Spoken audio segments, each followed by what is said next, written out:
Sanibonani, igama lami uSnenhlanhla Ngubane, intokwazi kwamhlaba yelingana eMangozi esigodini saseKuthukuzeni. Ngina 23 iminyaka ezolimo, ngiqale ngo2017, ngifunda umatikuletsheni kuze kube namhlanje.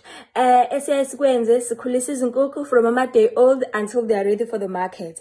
Mase zi-ready inkukhu zethu siyaye sizithathe sizithengise kumphakathi, sizithengise emashisanyama, siyithengise kuma-restaurant, sizithengise futhi nakulabo abasuke benemicimbi befisa ukuthi sibathengise izinkukhu.